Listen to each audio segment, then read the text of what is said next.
My name is Sarah Massengale, and I'm with the Library of Congress's Share Your Story project in partnership with Bellevue University, who is a sponsor of the Nebraska Vietnam Veterans Memorial Park project. I'm here at the Bellevue University Military Veterans Services Center with Air Force veteran John Henry Pearcy, who has agreed to share his story for the Library of Congress Veteran History Project and the Nebraska Vietnam Memorial Park Project. John Henry, let's begin with your full name and where you were born. My full name is John Henry. My last name is Pearcy. I was born in Waltham, Massachusetts in 1956.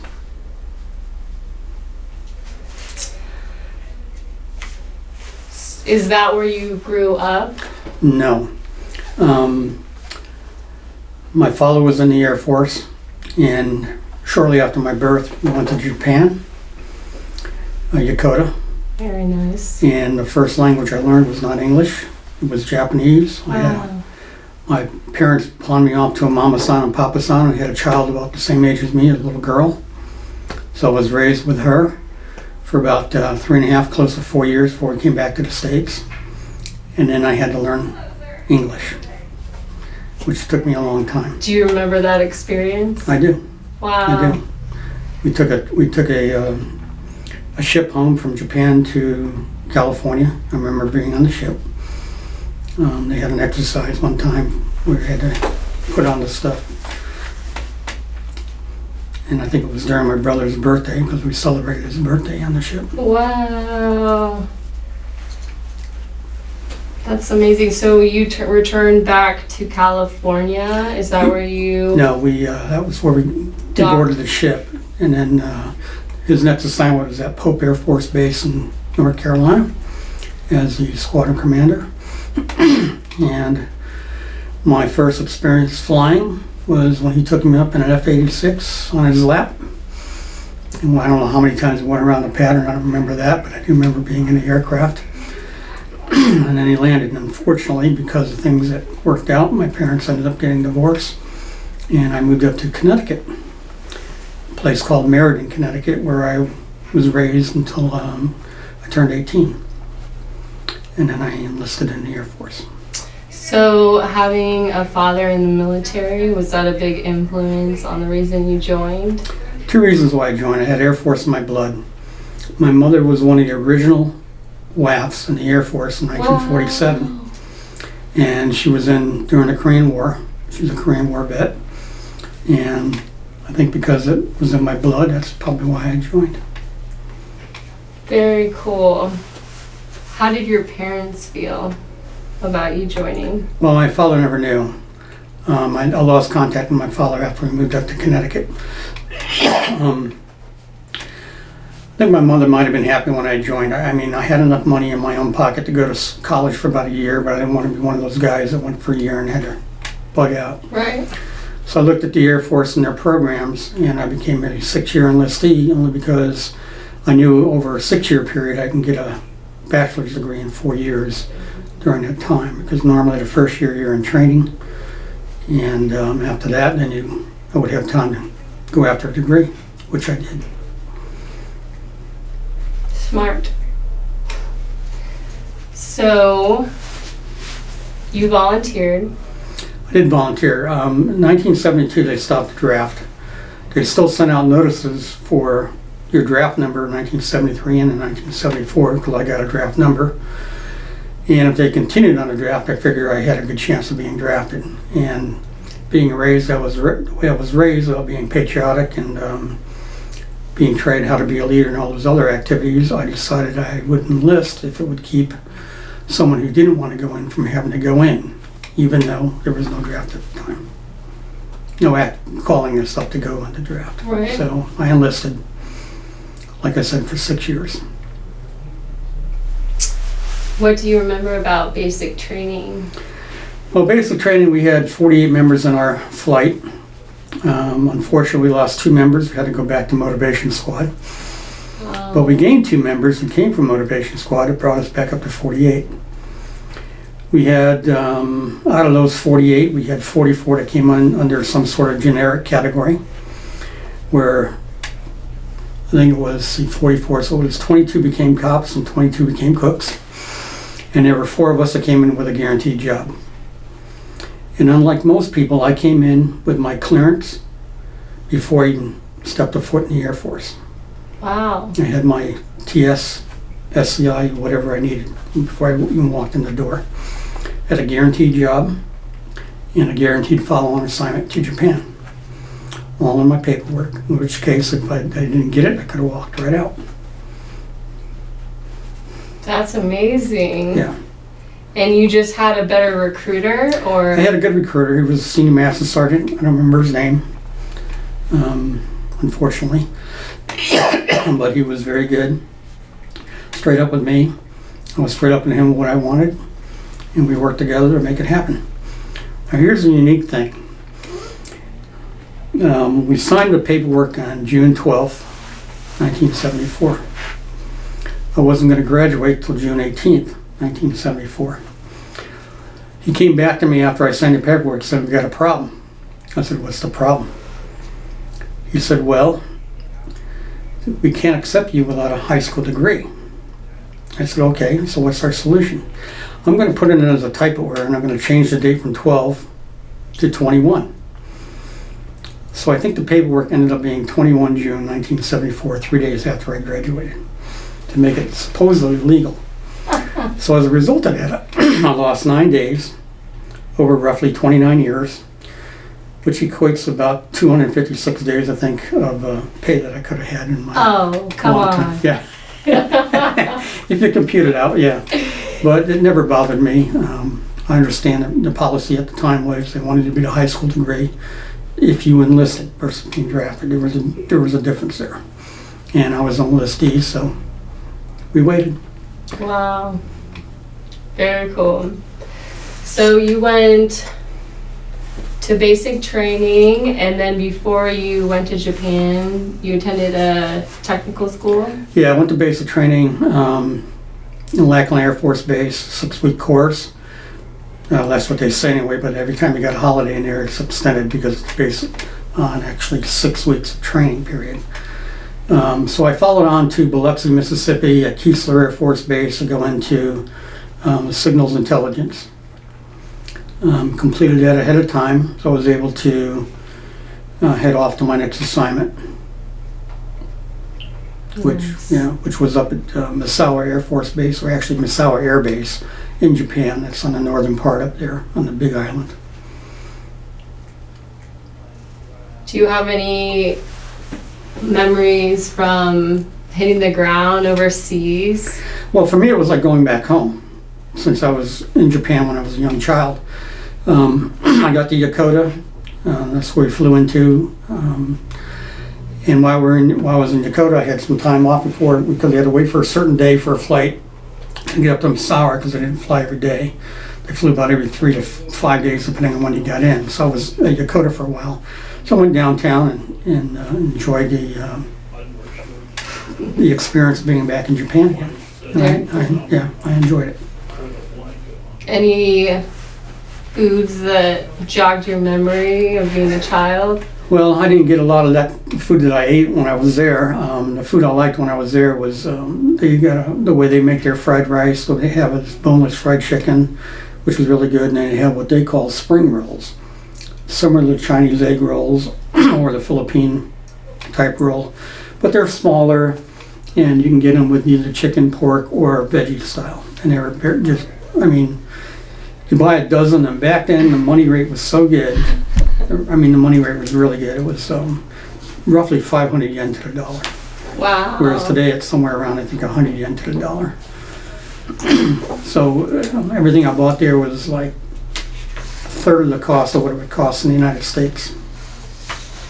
That must have been nice. It was. What was the hardest part of training? I didn't have any hard problems in basic training. I had a couple of guys who were idiots that made it more difficult for the squad or the flight. We had one guy actually got, I think on day 27 and 28, he got thrown back to motivation squad for a minimum of 2 weeks. He was a young man out of Boston. And we had 2 people on my flight. One was black, one was white. The white guy was from Georgia, the black guy was from inner city Boston. They both hated each other's color or race. So what my TI did to break the spell was everywhere we went, they had to hold hands. Wow. And quite the experience. But unfortunately, the black guy got sent back around day 27 or 28 back to Motivation Squad. So I don't know if he ever made it through basic training or not. I never saw him again. Wow. Yeah, quite the experience for those two. Yes. The re-education. Yes. So after you got to Misawa, you had to continue education there, or you got to link up with your job and do on-the-job training? Yeah, the problem with my job was classified, so I can't talk about what I did in the job. Right. But you went in as a 3 level, then you worked towards your 5 level.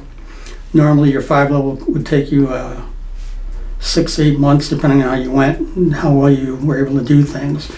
But I was pretty much close to my 5 level before I even got there because of my capabilities of doing certain things in the mission. All I had to do was get the experience of the mission in Japan in order to get my 5 level. So I forgot to ask, did you work on the civilian side at all? On what side? On the civilian side before enlisting? I know it sounds like you went from high school straight to the Air Force. Did you have any? Well, I was in what we call the Sons of the American Legion, which is a program of the American Legion. I joined that in 1962, and in the Sons of the American Legion, it taught me patriotism, leadership, confidence, all the things you needed to be, and also made me very patriotic to want to go in the military as well. And at the age of 16, I was the state commander for the Sons of the American Legion. And I became the first ever National Executive Committee from the state of Connecticut for the Sons of the American Legion.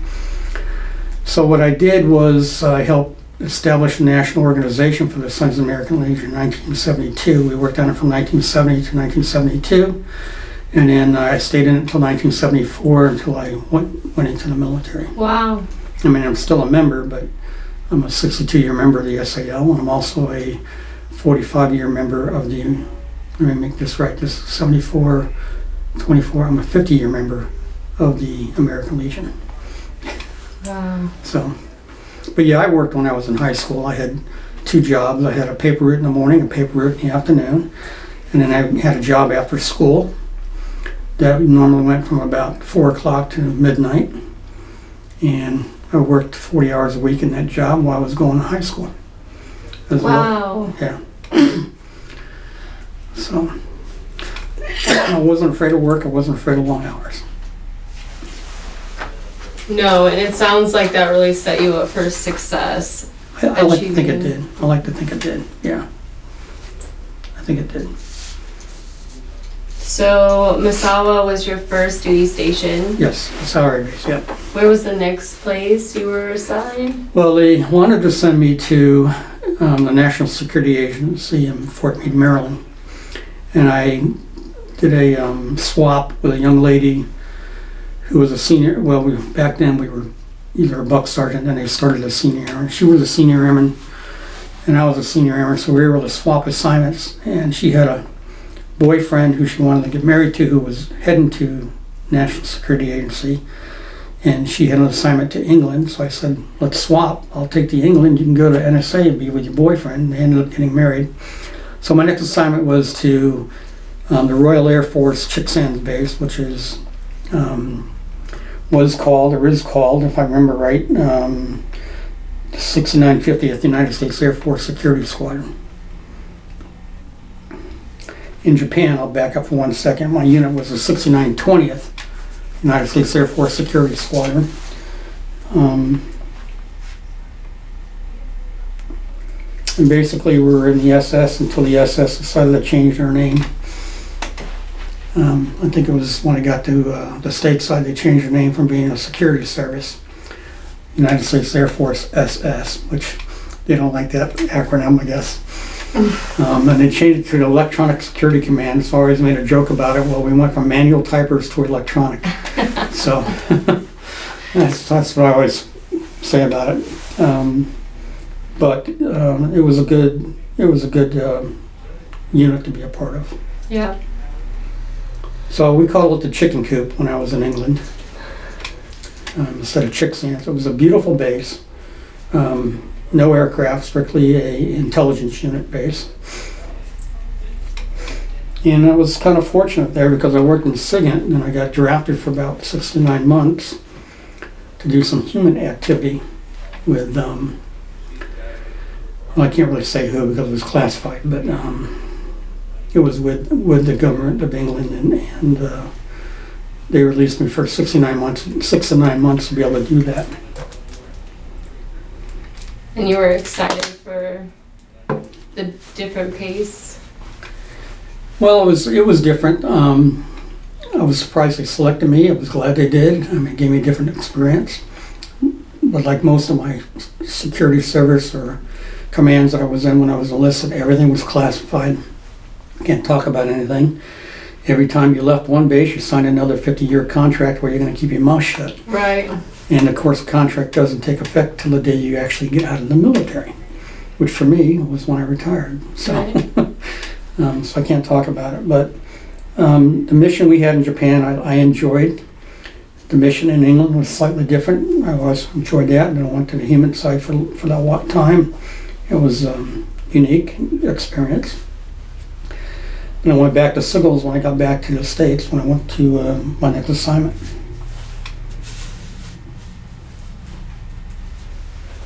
So, aside from the mission, do you have any, I mean, that's a lot of time overseas. Do you have any good stories, out with the boys, or? Well, I do back in Japan. They had these mini cars. I don't think they were taller than my waist when I sat in them, but they had these small little tires on them. We were going camping one weekend, and there was this horse out on the street. It looked like a Clydesdale type horse. It wasn't Clydesdale, but it was a big, big horse. And I told my buddy who was driving the car, whatever you do, do not honk your horn, because he could just step on his car and cremate all of us. But yeah, I did a lot of traveling in Japan. I got to go up to Sapporo, where they had the Olympics up there, and experience that. So it was a good time. I really didn't want to leave, but you end up traveling whenever you're in the military. So. Right. And in England? England, I was there. I ended up playing football there. I ended up playing baseball there for our command. And our goal was to defeat the Army. The first year we came in first in football for all England. We came in second in the European tournament. The next year we came in first, and then the second year we beat the Army team. I can't remember if it was Spandangle, and that's what I call it. Yeah, I just saw it a nickname, or whether it was the B one. And I don't remember the name of that one. But the Army was always big, winning every year. The second year we won, so we won all England and won Europe, so that was good. So a big celebration then? Yeah, it was supposed to be a big celebration. The contract was, if we won, we would get to go to Berlin. The problem was, because of our clearances, we couldn't go to Berlin. No way. Yes, so, Wow. so that incentive got taken away, which was fine. I ended up going to Europe. I took a 2-week leave. I had my buddy and his friend come over, and we traveled through Europe for 2 weeks when I took a 2-week vacation. That was a lot of fun because Netherlands, Denmark, Germany, Italy. We skirted France. I didn't really want to go into France, but we kind of skirted it on the train. Had a good time for 2 weeks over there. Fabulous. Yeah. That's great. Well, I could tell you a personal story in England that's really not military related, but it's kind of funny. Perfect. There was this girl who was an airman first, and one of my direct buddies. We were both sergeants together. He was black, she was white, and of course, obviously, you can see I'm white. Well, the three of us hung around, and back in those days, it wasn't normal for that, a black and a white couple to be around, kind of frowned upon. And she came up to me and said, what do you think people are going to think about me? She's talking about her white friends. I said, well, if they don't like you because you're going out with a black man, then they're not really your friends. That's the bottom line. Well, he ended up getting her pregnant while I was gone. I mean, I knew she was pregnant. So when I come back from my vacation, everybody says to me, did you see the color of the baby? He looks just like you. And I looked at him and said, there's no way. That's my child. We may have hung around together. That might have been their perception. But no, it was their child. They got married. I ended up leaving England, so I don't know what happened to them. I'm hoping they had a good life. Yes. You know. But back then in the 70s, it was still the issue between racial problems, even in the military. But it all depends on how you handle them. So. Yeah, it sounds like you had a good career and were able to... Racial issues never bothered me. Yeah. You know, I would rather step up and try to break one up than to be a part of the negative of it. Absolutely. Fabulous.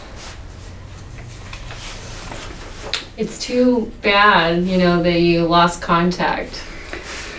Yeah, there was only 2 people through my entire career, one enlisted, one officer, who I've ever stayed in contact with. The one guy, he was in Alaska when I was in Japan, and we used to talk to each other. And then he ended up going to England the same time I did. Became best of friends, and at the time he was married with 2 kids. I think he ended up having 3 boys, never had a little girl. The last time I saw him, he was at Salt Lake City, and I'm trying to remember the base it was at. It started with a G, I think. Don't remember the base though.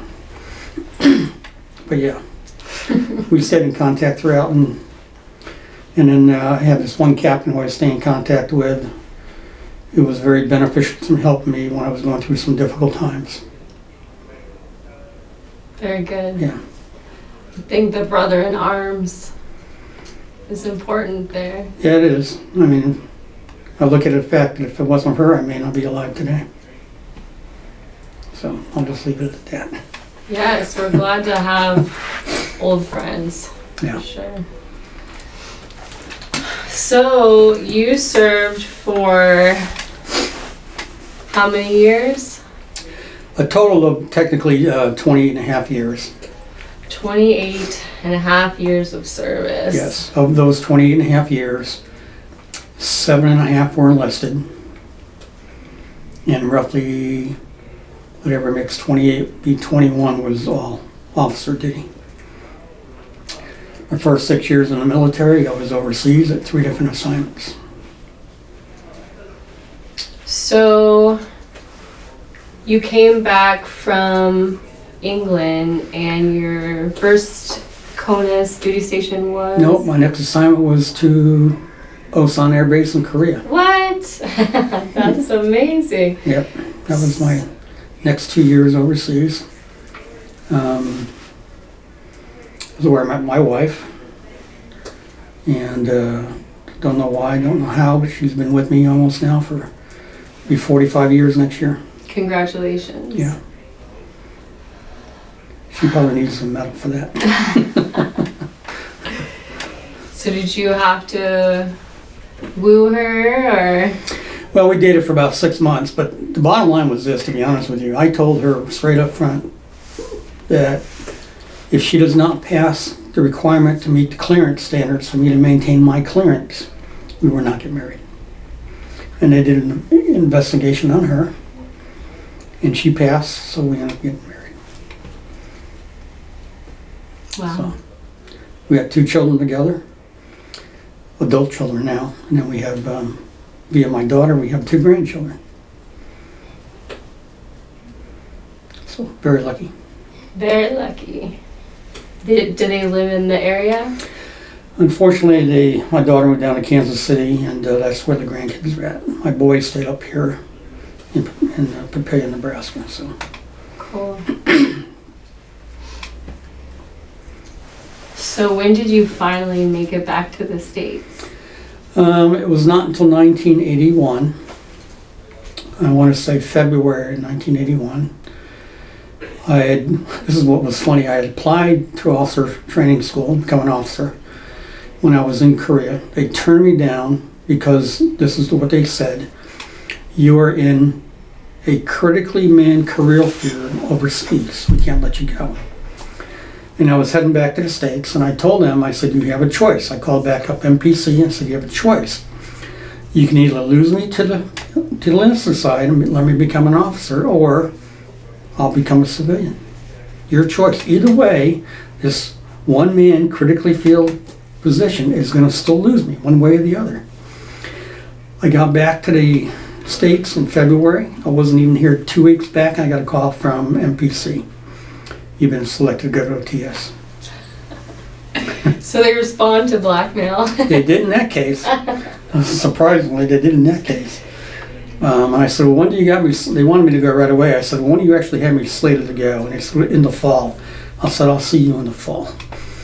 Because I just got my family together in the States. We started buying furniture and stuff for our house, and had my daughter at the time, because my daughter was born in Korea. And she was only about maybe 6 months old, not even 6 months old. No, she would have been 7 months old, because they wouldn't let you travel till after 6 months back in those days. So we waited till she was old enough. So we were stationed at Fort Meade, Maryland, and I worked at the National Security Agency for roughly 7 months, maybe 6 or 7 months, before I headed off to go to OTS. And that stands for Officer Training School, for those that don't understand it. And how was officer training school? It was, to me, it was a joke. Really? And the reason I say that is because I'd already been through basic training. Already knew how to march, already knew how to give commands. And I was in a unique OTS class. 55% of the class were prior service members. Wow. Yeah, 45 came out of college. So we had a very unique class.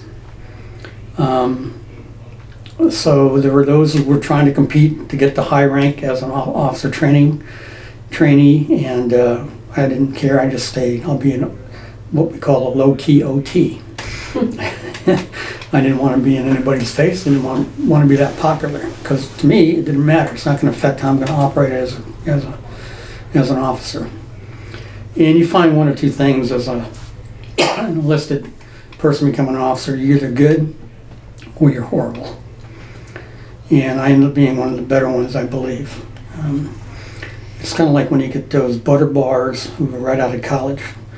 90% of them are not very good. They got a big learning curve to get. Right. The other 10%, they might be okay. Depends on how well they learn how to work with their NCOs. That's the bottom line. That's the way I looked at it.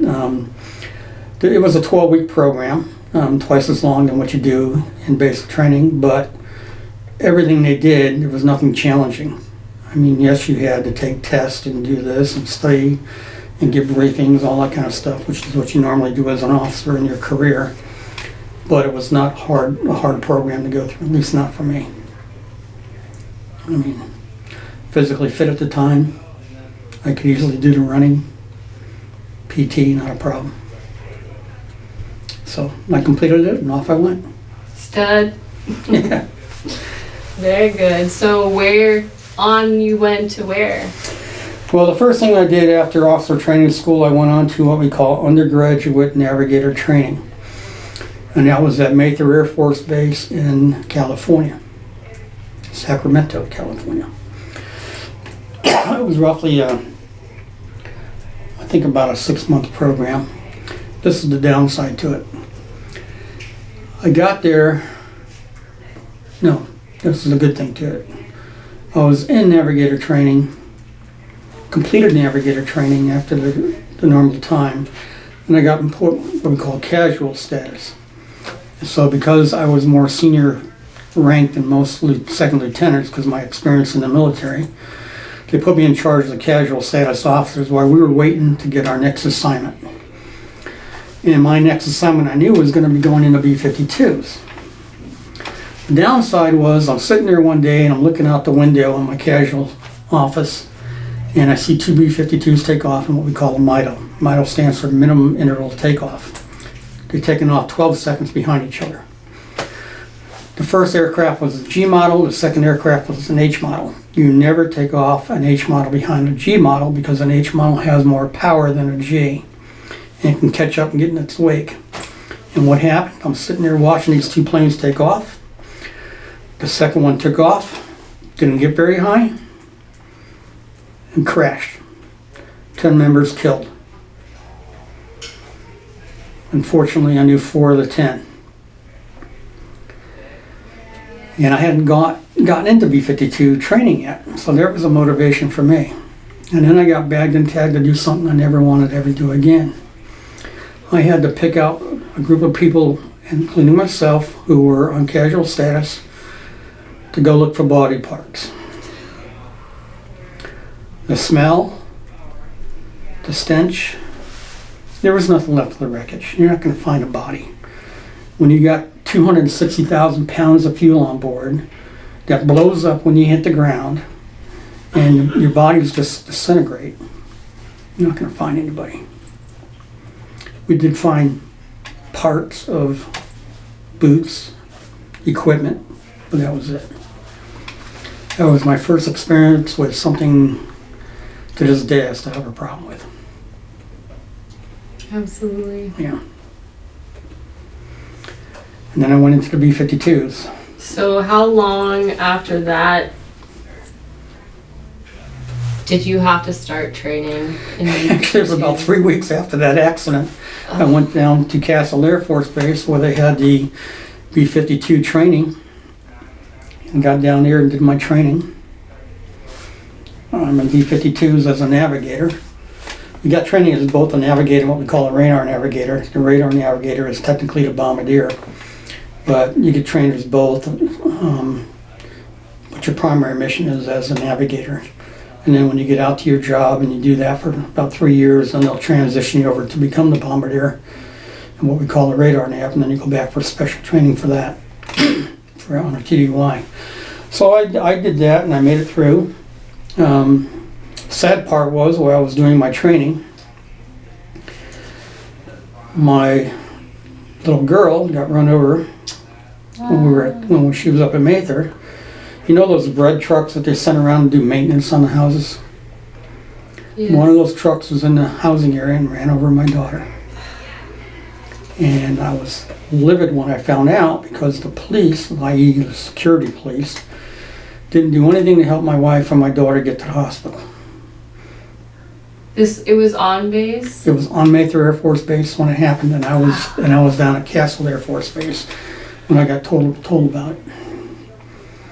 When I got back and told my ex-squadron commander, or flight commander, no, he was squadron commander when I got back to Castle, told him about it, he was upset, and then of course my flight commander down at Castle was upset about it as well, so they all pretty much sent a NASAgram out to the security police up at Mather, and when I got back there to move my family, I went in and I chewed out the Chief Master Sergeant in charge of security police. Didn't know what he could have done to make things better. To me, it was very simple. If your airmen go out there and they're at an accident and someone needs help, you get them an ambulance or you get them help to get to the hospital. You don't do what they did and just write it up and just continue on in your... So yeah. So they didn't take a scene commander role. Nope. They did a terrible job and I was really TO'd. And your daughter? She ended up being okay. Okay. You basically grazed her as it went over her because she was right in the middle of it. And it had a fairly good clearance, thank Lucky. God. Yeah. Wasn't run over by the tire, but she did get hit by the thing. Yeah, so that was not fun. And at that time too as well, I had my second child up in Sacramento, and he was born up there. So now I had a full family. So everything's lining up. Yeah. Yeah. OTS, Yep. 2 kids. Everything's lining up. Something that's unique about being in prior service and you become an officer. Depending on how much prior service you had, and I had maxed out for pay scale purposes. Every time I made rank, I didn't go to the first pay scale. I went to the highest pay scale of that rank. Every rank I made. So I'm actually making first lieutenant money as a second lieutenant, and it was always like that throughout my career. So even though I made it as high as a lieutenant colonel, I'm actually making almost as much as a colonel is. Right. So I could never complain. The money was good for me. I mean, that's not why I did it, but the money ended up being good for me. Absolutely. Yeah. So your first duty station as an officer. Got assigned to Barksdale Air Force Base. I was in 2 different squadrons, and that's in Shreveport, Louisiana. I was assigned there. Got there in 1982, I believe it was. First assigned to the 62nd Bomb Squadron, and stayed there for about maybe a year, I'm thinking. And then because of my performances and the fact that I flew with both squadrons as a navigator, and they liked my job, they sent me off to the 596 Bomb Squadron, the sister squadron out there, because they were the ones that did more of the activity. We had both a nuclear role and a conventional role. Both squadrons had both roles, but the 62nd ultimately became a conventional role only. And so I became where I did both jobs. And they ended up flying me in both squadrons whenever someone went to NIF. The NIF stands for Duty Not Involving Flying. And I would end up substituting for another navigator and for a flight. I got passed back and forth all the time because apparently I was good at what I did. There you go. Yeah. I mean, I was involved with 12 check rides in 1 year. Wow.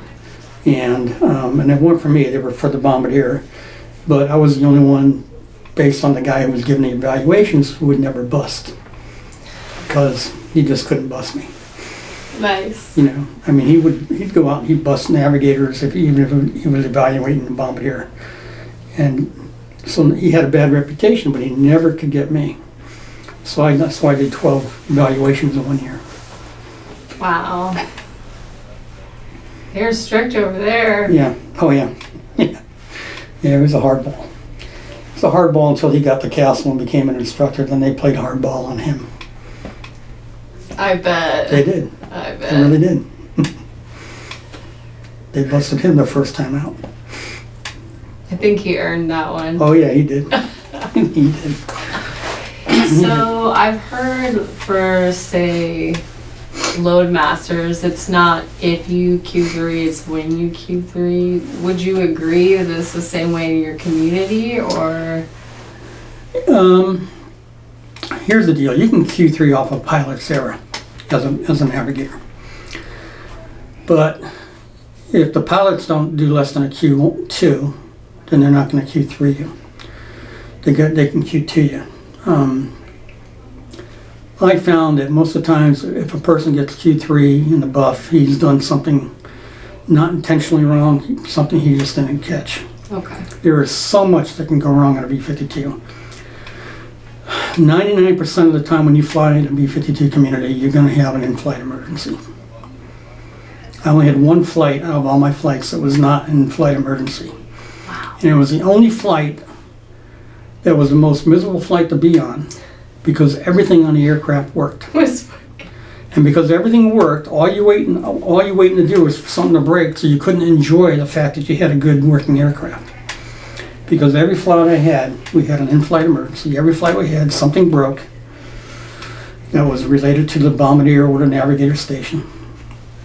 And it was different. My average flight time was 14.5 hours when I was at Barksdale. My longest mission, which was classified, was 39.5 hours. That was my longest mission. That's incredible. You know those little cushions they give you to sit on? Well, after the first hour, they're about like this anyway. So after 39 hours, you're just sitting on raw steel ejection seat. So did you claim any back pain in the VA assessment? Oh, I got all kinds of claims. Trust me. I got all kinds of claims. Yes. But that was my longest flight. Today, the way they fly, they don't train the same way, they don't fly as long, they don't do the same missions we used to do. We used to fly low level. And when we used to fly low level, it'd be anywhere from 500 feet off the deck to 1,200 feet off the deck. I will admit that we did at times go a little bit below that. Around 200 feet off the deck, which in a B-52, which is about 186 feet wide, when you're that low, you can't turn. You want to turn, you got to climb the turn. Or you can do what we call a slip turn, which is basically you just flying along and then you slowly turn based on... Like feather an engine. Yeah, yep, and just put your rudder in. That's it. That was it. Wow. And we did that one time. I know one time we're flying too low because in Canada we picked up some trees. Oh no. Oh yeah. Doing a red flag up there.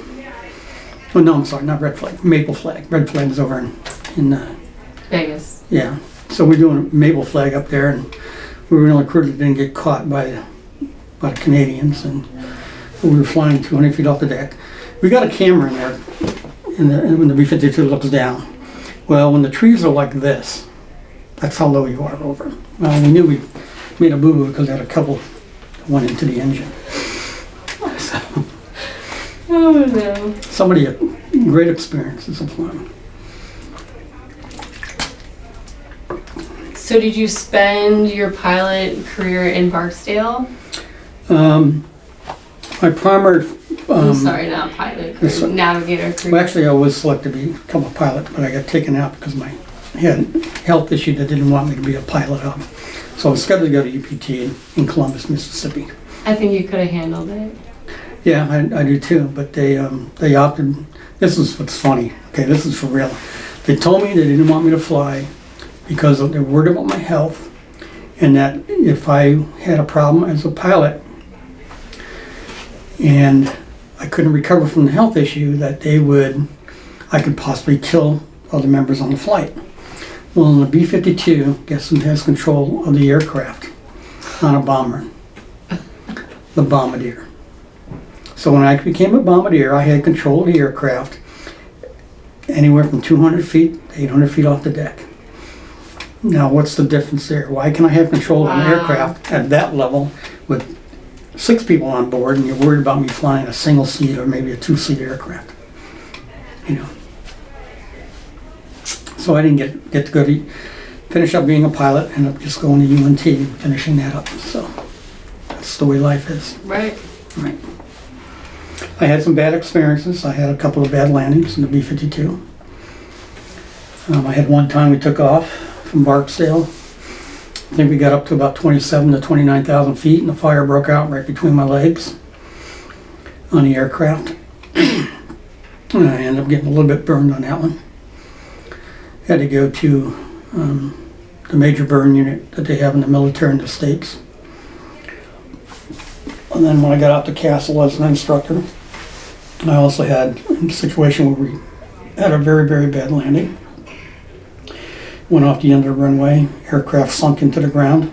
I couldn't get out, and the plane was on fire, and I ended up getting burned again, and I had to wait for the rescue squad to get me out. So I have a lot of high praise for those firefighters in the military, at least in the Air Force on the flight line. God bless them. Yeah, so I didn't take it out of that, ended up going for more medical training. Not medical training, medical treatment. Wow. So those are some bad experiences I had.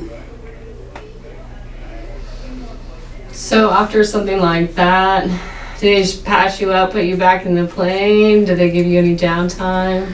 Well, the downtime is while you're recovering. Other than that, yeah, they put you back as soon as they can. Depending on how long you're down, you got to get a check ride again because you may have been down too long, or you don't keep your continuity of training. That happened to me twice. Actually 3 times. One time I damaged my left leg, and And it took me down for 6 months. This is when I was a second lieutenant. And the unique thing was, someone got in trouble for sexual harassment. So the wing commander put me in charge of the investigation. So I had to investigate in 05, in 04, in an E8, potentially going to make E9 for potential sexual harassment. A case that took me about 4 months to interview all the people, get all the information I needed, give it to the wing commander, and I asked the wing commander, I said, what's going to happen? Well, the E8's not going to make E9, the major's career's over, and the 05's not going to make it to 06, his career's over. Wow. And there was a sexual harassment case between a civilian young lady, non-military, and a captain female officer who was also being sexually harassed. And that was what the case was about. It was a case that was required inspection because it came out of Congress. So I got picked to do it because I was on crutches, I couldn't fly. So I was hobbling around on crutches, and everywhere I went, the command was, if you see this guy coming to your office, you give him everything he needs. It didn't matter what rank they were. So I always got the commander's office to do my interviews and whatever I needed. I mean, it's kind of sad that this went on, but it did go on in the military. The good thing was they resolved it correctly. They got rid of the people. The colonel, lieutenant colonel at the time, got rid of because he allowed it to continue on, and he knew about it but didn't do anything about it. He wasn't physically involved in the sexual harassment, but he allowed it to subside. It was kind of sad. So because of my downtime, I got to do unique things that most people never got to do. So I'm happy with that. The thing I didn't like being at Barksdale, because I was dual qualified, both roles, conventional and nuclear. The 62nd Bomb Squadron was supposed to do the conventional ORI. 596 did the nuclear ORI, Operational Readiness Inspection. Well, I get done with the flying a nuclear ORI. The commander comes over to me, I'm passing you off to the 62nd because I need competent people to do the conventional ORI, and you're fully qualified. I said, gee, thank you very much. So I had to go fly another ORI mission. And our missions, when we flew, they would be anywhere from 14 and a half to about 16 hours. Training, still considered a training mission, but it's an operation readiness inspection. And it ticked me off because all the tankers, their missions were anywhere from 2.5 hours to maybe, if they were lucky, 2 hours and 45 minutes. Our briefings, when we used to brief our ORI missions to our commanders, would last 3 to 3.5 hours. Whew. And we had to know everything by memory. Every heading, every altitude, every speed. You can't take notes with you? Nope. Self-destructible notes? Nope. No? We could not. Could not. I cannot imagine. No, that's the way it was.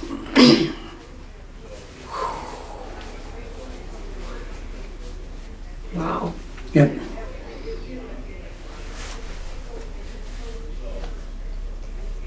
Did you guys usually get good scores? Do you remember any time that you busted an ORI or? I'll be honest with you, we as a wing busted an ORI one time, and this is when I was a navigator, not a bombardier. And they asked the bombardiers because we simulated 4 bombs, all simulated, not real. Simulated 4 bombs on the aircraft. And they started asking the radar, why did you throw 4 bad bombs? And the response from most of those guys who were bombardiers at the time, because that's all you gave us. Ooh. They wanted to flunk the ORI because they did not like the wing commander. And that's the wing commander's report card, right, for his ability to get promoted. So I don't know if I don't think the guy ever got promoted, but we came back within 6 months and did the ORI again, and we passed. You know, obviously that was. So somebody was trying to prove something. Oh yeah, and they did, and I don't think he went on any higher, if I remember right. But then I remember another ORI. I got the worst freaking aircraft in the ORI. You know, we call it kind of the latrine queen or hangar queen, whatever you want to call it. And after the mission, I asked the bomb nav crew, I said, why did you give me the worst aircraft? He says, because you're the only guy that can handle all the problems. Which was true. We had bomb door problems on the bomb run. We had other problems. We had just stuff that went bad while we were on the bomb run. But I got everything to work in time to be able to get our bombs out, simulated bombs out and everything. So I was a little upset about that because initially I was given the best aircraft. And if I had the best aircraft, I would have had probably the best bombs and I would have got top rating for that. Instead I get the worst aircraft. I get great kudos for what I did with the bad aircraft. And that was an ORI where we put up 37 B-52s. Initially, I was supposed to be aircraft number 5. Take off 3 aircraft at a time, but we were doing a total 37 aircraft takeoff, MIDO takeoff. So every 12 seconds, an aircraft was taken off. We were number 5. Number one went off. We had to abort because we lost an engine, so we aborted. Number 6, was able to take off after us after we got off the runway. And then we got put in what we call the Avante position, which means your crew gets pushed back to another aircraft. And that's when I got the crappy aircraft. And we ended up taking off somewhere in around the 33rd range. Oh no. But yeah, we put up 37 aircraft in roughly, 3 aircraft every 12 seconds. Amazing. Yeah. That was the largest MIDO I've ever seen for an ORI. So there were fun times to it, bad times to it. The bad part of beating about the last aircraft, when they get down to have the party afterwards, when they hit the ORI, there's no booze left. Oh, there's no food left. So did the fact that you guys put out so many aircraft, did that have to do with international tensions during that time? Was anything? I won't say it was due to international tensions, but it's a show of capability. It is definitely a show of capability because every time there's one going on, we're pretty sure that our adversaries were monitoring to see how well we did. Right. So yeah, it was intended to show capability. So you guys did throw parties afterwards? Normally there was one. Usually the tankers, because they got down first, they get all the good food and all the good booze. Like I said, they flew anywhere from a 2.5 to maybe a 245-hour mission. And we're up there for anywhere from 14.5 to 16 plus hours. Right, it's pretty much over by the time you guys get there. Oh no. Yeah.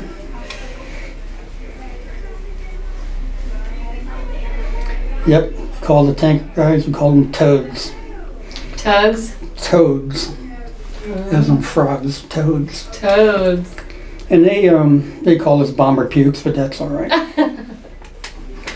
We had a friendly disagreement. Rivalry. Yeah. Nice.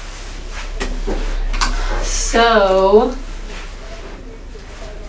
after Barksdale,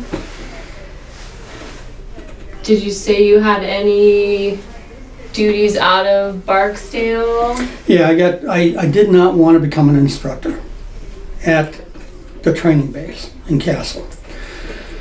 But somehow or another they decided to pick me because in order to go to Castle at the time you had to be handpicked.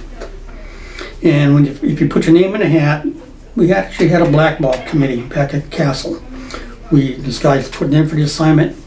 We think he would be good or we think he wouldn't be back. If you got a blackball, you didn't go. Well, I had no desire to go, but I got selected to go. But there was a guy who I worked with who wanted to go, and they never picked him. So finally he put in a complaint why he wasn't getting picked. So finally because he was getting blackballed. So finally they picked him.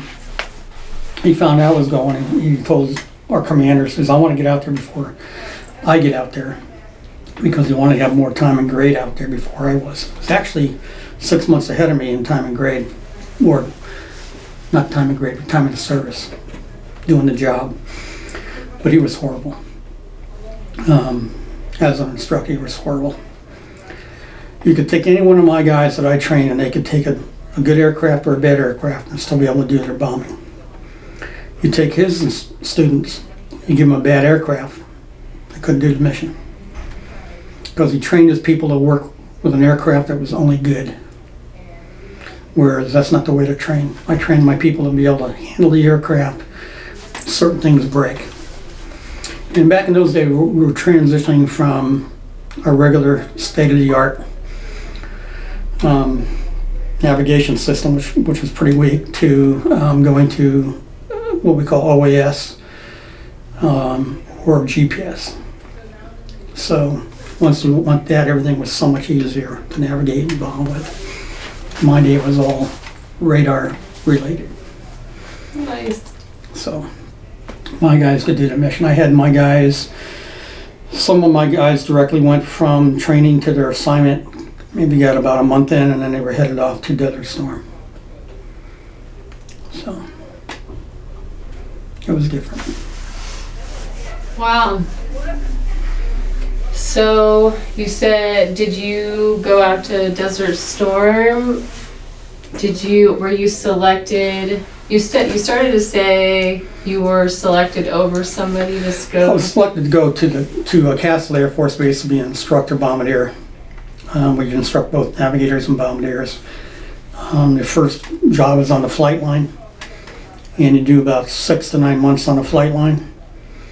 But because of my qualifications, my dual capability, they kept me on the flight line a little bit longer than most. I did not go to the flight school after that. Most guys that went to the flight school. I ended up going to what we call the Weapons Systems Trainer, WST. And I was the one who had to do all the programming for all the training missions that they did in the Weapons System Trainer.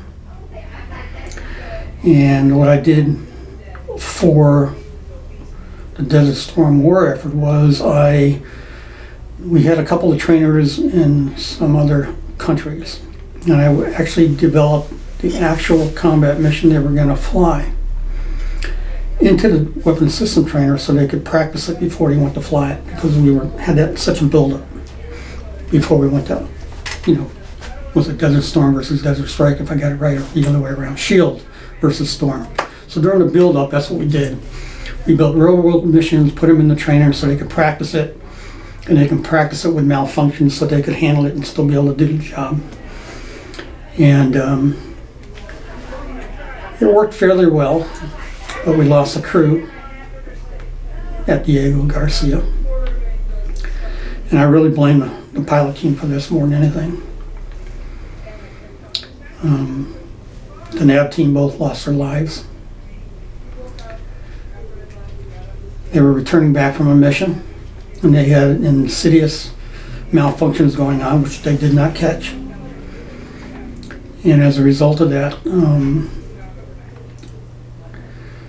you cannot punch out of a B-52. But first of all, the navigator and bombardier go down out of the B-52. They do not go up, they go down. You cannot punch out of a B-52 in a descent rate of 1,000 feet to 2,000 feet per minute at 2,000 feet above the ground. It's not going to work. These guys ended up either punching into the water or their system went off when they were in the water. So they died. That pilot ended up getting taken away from being a pilot and thrown back in the right seat as a co-pilot and to go back through training again. And then we had this F-16 pilot. He thought it was a hot dog. The pilot survived. Yeah. And when I train my people, I train them, I said, look, this is the way it is. I don't care whether the pilot's like it or not. You have to have aircraft situational awareness at all times. If you don't like what you see, punch out. I'd rather have you be on the ground, being able to talk about what happened versus being, another number on the ticket of death. So And that's the way I train all my guys. I said, do not trust a pilot to turn on that red light to let you know to get out. If you don't like the situation thing, get the hell out of Dodge. I mean, I came close one day to having to punch out. We took off and we went into a bank. You're not supposed to go into a 45-degree bank when you take off. We started to, but fortunately the pilot was able to recover quick enough to where I didn't punch out. And if I did punch out, it would have been about 200 feet off the deck, and I would have punched out sideways, like this. Would have probably got one swing in the parachute and then broke my legs if I'd done it. So it did not happen. He was able to get in time. Are you able to stop this thing so I can go to the bathroom? Well, I'm talking about ejecting out, which I didn't have to do, fortunately. But we had an aircraft that was flying one night. B-52, they were flying on the same low-level mission we were flying, but they were at a different time.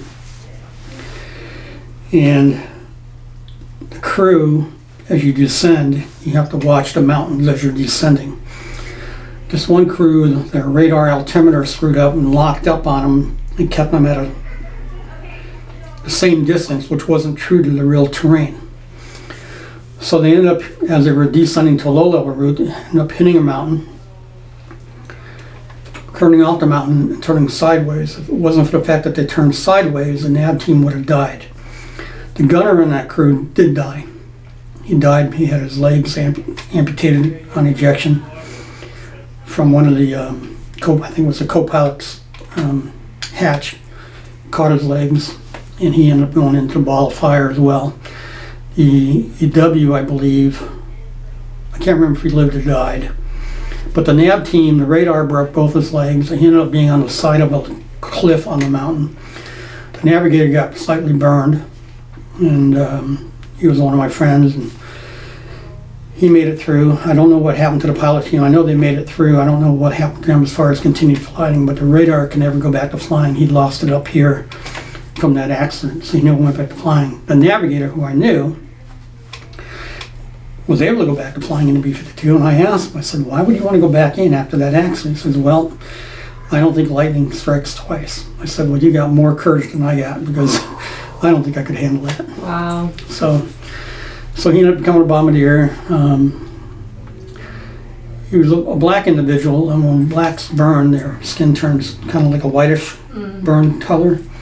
And he had some on the back of his head and some on his arms and everything. And just those reminders physically to me would just not want me to go back to flying. He had battle scars. Yes, he did. Yes, he did. And that was on a training mission, not a real world. Wow. So the mission is inherently dangerous. Yeah, always was, yeah. And like I said, you add to the fact that you always got something breaking on that aircraft. Always have an in-flight emergency. Only one flight out of all of them did I ever not have an in-flight emergency. Lucky. It's amazing. That's a lot of stress over so many years. Yeah, well, yeah. Yeah. Did they, so during your career, so you got out in 2003? I retired in 2003. So during your career, was there influence to encourage you guys to go have any mental health opportunities that wouldn't deniff you? No. No. No, during your career, well, here's the deal. Every year, you had a psychological evaluation because of what our real world mission could have been, which is the nuclear mission. If we had to do that, they always gave us a psychological evaluation to make sure we were capable of performing that mission. And if you weren't, you got pulled out of the cockpit or out of the bombardier position or whatever it was. That's the only access we had to mental health. Wow. Yeah. None otherwise. So even after, say, the accident, the mishaps where there was casualties, and these members, weren't directed to any help agencies? Not that I'm aware of, no. Matter of fact, they got pissed off at me one time because I had a fire on board an aircraft, and on one of the fires on the aircraft, I ended up getting smoke in my lungs. We landed, and I decided to go to the emergency room to get my lungs checked out. And I got called into the wing commander on the carpet. "What are you doing?" I said, "Well, maybe you don't think of my health as being important, but I do." So, and the one thing that's unique about my career was I was never afraid to tell the upper echelon, or whatever you want to call it, leadership, that they had their head up and locked. I'm not afraid. From the time I was enlisted all the way through my career, I never was afraid to tell people they got it wrong. And I was pretty good at being blatantly overt about it. Up front. Up front. Oh, you always got the truth from me. I don't care what rank you were. I mean, I can tell stories on that alone. Yeah. But I won't. Okay. So anyway, after my bombing days, I went to Castle Air Force Base as an instructor. And this is where I got my big change of heart. Not my change of heart by plan, but my change based on what the military wanted me to do. I think I was the first ever bombardier to get called up to go into what we call an air liaison officer's position, where you do what we call GFAC or AFAC, ground forward air control duties. And I was always told by my medical community that if I ever punched out because I had one bad leg, I'd more than likely break both on impact from a parachute landing. So they wanted me to go work for the 101st Airborne and or the 82nd Airborne as an air liaison officer. And I'm like, not going to happen. So I'm actually on the phone with a Army colonel from 101st. "Well, we need an air liaison officer up here." I said, "Well, I'm glad you do. It won't be me." "No, I'm going to have you come up here." I said, "I don't think so." He goes, "Why not?" I said, "Well, first of all, I got bad legs, so I'm not going to be doing that with you." And then what ticked him off was, he said, "Yeah, I'm going to get you." And I just started laughing over the phone. I'm laughing over the phone. He can hear it. You can tell he's getting pissed off. And he goes, "Are you laughing?" I said, "Yes, I am laughing." I said, "You're not getting me because I'm not coming your way." So I ended up going to 10th Mountain Division up in Fort Drum, New York. And they're what they call 11 Bravos. They're ground infantry people. And I go up there, and I work for the 10th Mountain Division, 2nd Brigade as well, and the 6 battalions, because I also worked with 1st Brigade. So there were 6 battalions plus 1 air battalion I covered when I was there. When I first got there was only 2 officers, squadron commander and myself, that were doing the duty. I was supposed to have 10. There was only 2 of us. He's the commander. I'm his exec. I'm his DO. I'm everything he wants me to be. Flight commander, you name it. So who gets tasked to go everywhere? For 2 years, I do. I'm running around with a bunch of 18 to 20-year-old kids with 100-pound packs on, and my pack weighs about 110, and I'm 38 years old. With one bad leg as it is, didn't matter. Anyway, I get there, and I get bagged and tagged to go to Somalia.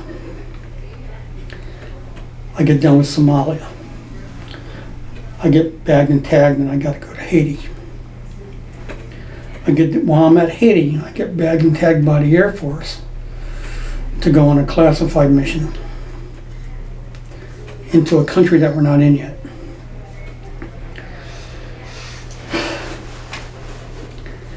And I was gone all the time. And I was also sent down to Panama while I was down there as well. So in a 2-year period, I was gone more than anything.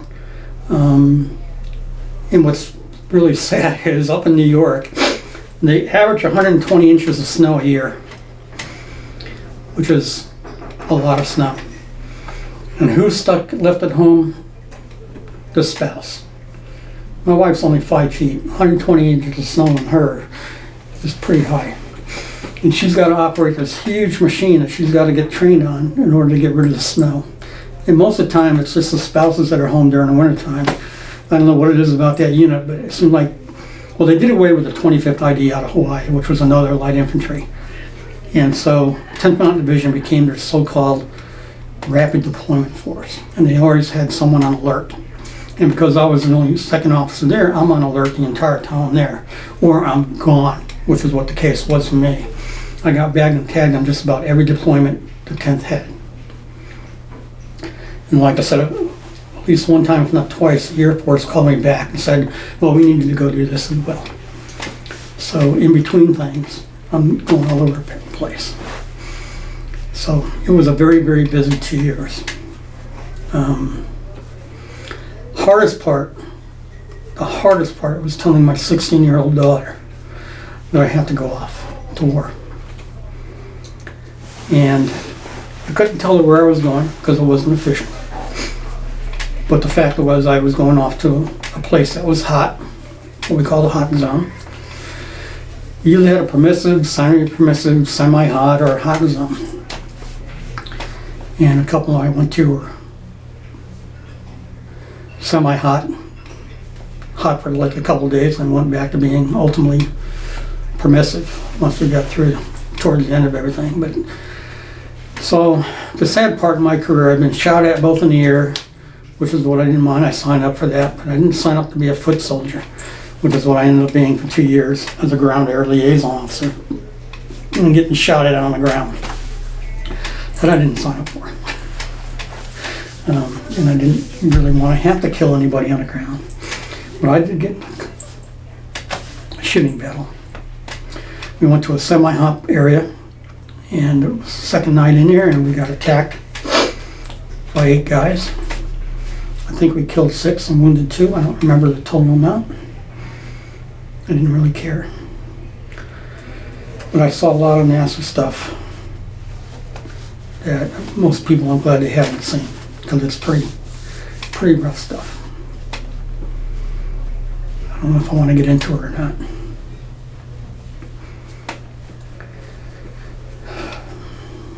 I don't think I will.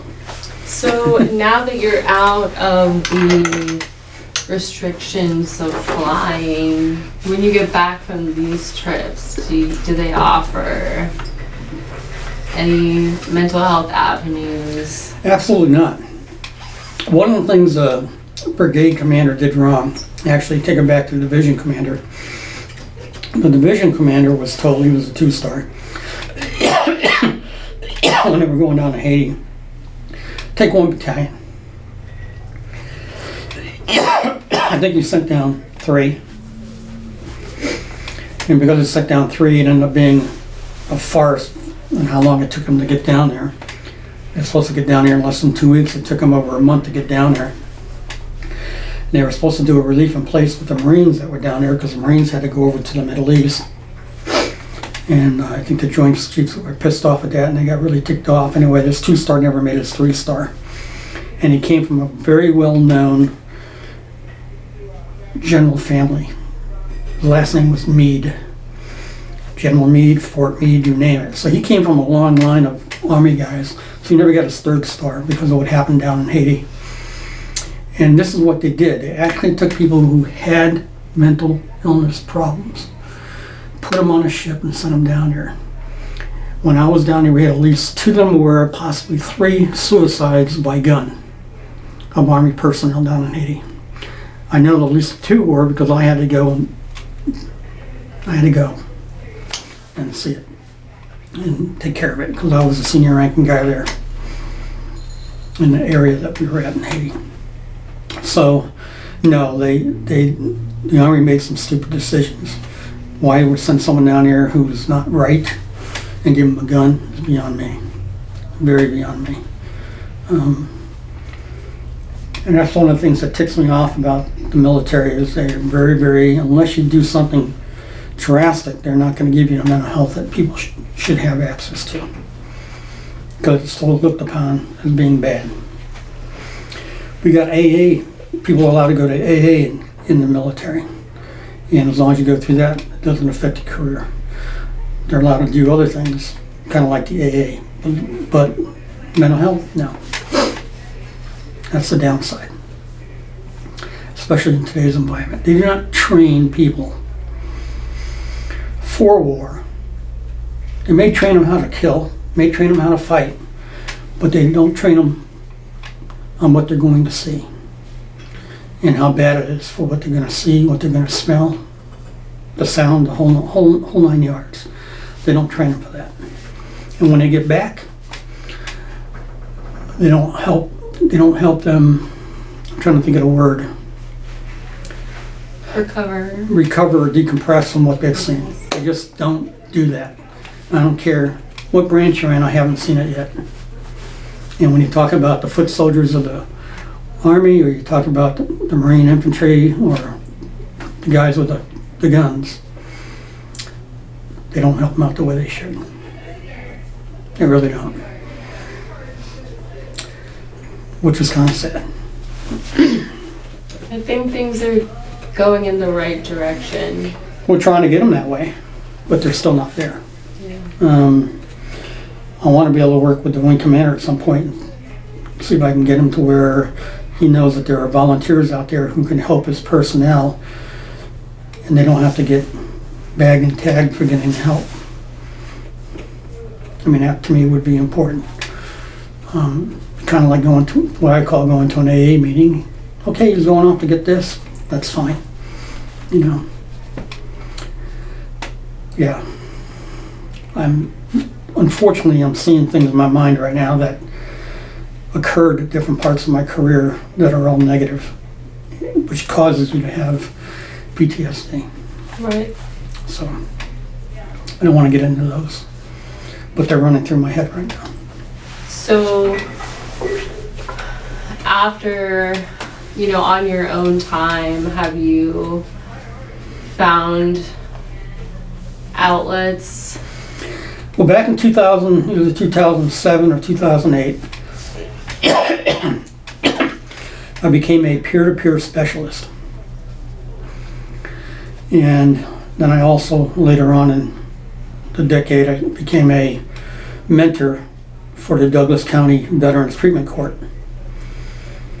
And then I also became a facilitator for NAMI, National Alliance of Mental Illness.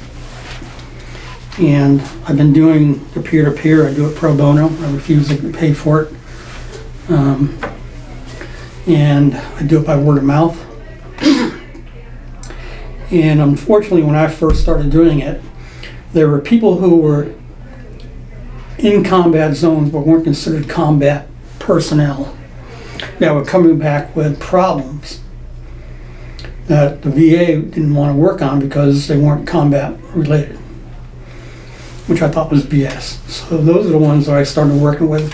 I've worked with the individuals, the active duty member, I've worked with their spouses, and I've also worked with a couple of children. I still do that to this day, because that's my kind of way of giving back, I think. Thank you. Yeah. So that's important to me, and that's why I want to push at some point, see whether I can get a wing commander, or maybe, I don't know if I really want to get a STRATCOM for it, but maybe the wing commander, and see whether or not he'll agree to something like that, to where I give out one of these things. And that's not my best card, but that's at least let them know what I do. My good card is really for peer-to-peer per se. But I've been certified by the state, certified by NAMI to do all this stuff, so it's important to me to give people help. Good. Yeah. I mean, unfortunately, it was out of spite of, your own experience, I feel like, and... Yeah. Yeah, I don't want to put that on film. Right. So, did you retire out of the 10th Mountain Division? No, I got an assignment to this wonderful place called Offutt. Yay! Of course you did. And naturally. And what's the first thing that happens here? I finally get involved with Kosovo. when we were finally in Kosovo. What I'm trying to say is I went to Kosovo in a classified mission before it was Kosovo. Okay, I've done things like that. I'll go over that when we talk about conflicts that I've been in. So anyway, my last assignment was here, but I wasn't working for anybody here. I was actually assigned to 8th Air Force out of Shreveport, and I worked for what we called Det 1, Detachment 1. And Detachment 1 was part of, what we were part of, the 608th Air Operations Squadron. And we were assigned up here at Offutt, but our boss was down at Shreveport. Let me just go back one here. When I was up at the 10th Mountain Division, they were trying to figure out how they were going to form the Air Force squadrons up there. So initially they came up, they said, well, we're going to call you the 20th Air Support Squadron. Think about that. 20th Air Support Squadron. So I said, okay, that means I can go out and make a patch that says 20th ass, right? And it didn't fly. So because of my attempted humor, they changed the names of the squadron from 20th Air Support Squadron to 20th Air Support Operations Squadron. ASOS. So instead of being an ass, we were Air Support Operations Squadron. I tried so hard to make it happen. Really, I tried to get a patch and everything made for it. But our general was out of Pope Air Force Base down there, 4-button. He didn't like that idea. He got the humor in it, but he didn't like it. But I will say this: when I was there as a air liaison officer, the enlisted personnel, the tactical air control party personnel that do all the close air support in wartime, they were not being trained correctly or efficiently, is what I should say. So I talked to a couple of units. I talked to the Boston Air Guard, who had A-10s. I talked to the girls from Syracuse, who were the F-16 pilots. Now, why did we call them the girls from Syracuse? Because they had one female pilot up there who they were upset about. The males were all upset about having a female pilot in F-16. So because of that, we started calling them the girls from Syracuse. She ended up leaving that unit and went to a different unit because of the way they treated her, which I don't blame her. Really ticked me off. So after talking to the commanders and the pilots and all this, we came up with a training program, and I came up with about 18 different scenarios. So when they flew up to 10th Mountain Division, they could actually do a real-world training scenario where they could practice their maneuvers, blow off their flares, what they had to do, and all that kind of stuff for both the A-10s and the F-16s. Because we were one of few places in the United States where you could actually drop a live weapon, a 500-pounder or a 1,000-pounder or whatever, I was able to get control of every single aircraft in the military's inventory. Navy, Air Force, Marine, helicopters, and fixed wing, including bombers. So that was quite the experience. But the advantage to that, and me being out of bombers, and we worked as a crew, my guys didn't know how to work as a team. I had to develop how to work as a team again. Came up with these scenarios, and they would start doing these scenarios. I wouldn't have them out there, I would have them in some sort of covered area so they would know the enemy, in theory, couldn't see them. And that's how they learned how to control air. Because before that, what they were doing is they were going out, sitting in a chair, looking at the plane, saying, yeah, you're clear to drop hot. What is that? That's not training. You're kidding, wow. Yeah. So as a result of that, the 4-button, like my training, I think he took it across to all the other Army bases where the guys are trained at. I know the TACPs train like that. Obviously, they're Air Force side, but yeah, they're the only career they're the only career field in the Air Force that I know of that must meet the Army PT standards. Right. Because of what they do. These guys are assigned to either a patrol, a squad, or they're assigned to a trying to remember what the terms they use now. So they go out with units like that. I would be assigned to either a larger unit, like the brigade level or the battalion level headquarters, or go out. If the battalion level went out, then I would go out with the battalion level in the combat zone. That was the case. So yeah, I got trained the same as the TAC-P guys do. When I got into that position, they sent me down to where they get trained at, which is at Herbert, Florida. That's what I call it. I don't know if it's still there or not.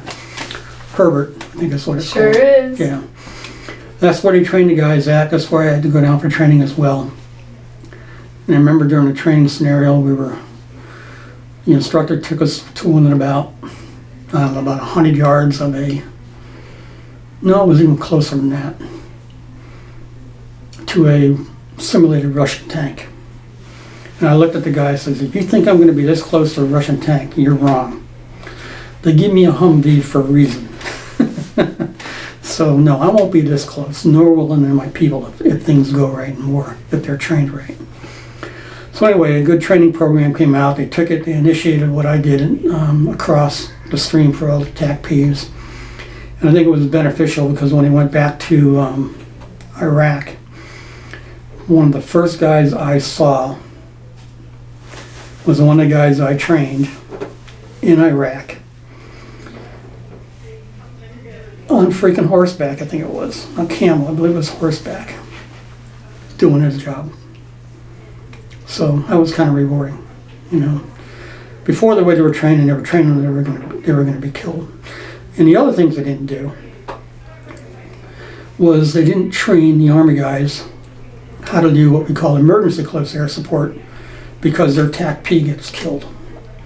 So one of the things I implemented up at 10th Mountain Division was training the guys at the local level, the guys my guys were out with, in case their TAC-P gets shot. Technically, the Army guys are there to protect the TAC-P, in theory. Yeah. But if you ever watch that movie, We Were Soldiers, you'll see that guy's out in the open just like everybody else. Gets shot. Yeah. The next guy has to pick up. Yep, someone's got to know how to do it.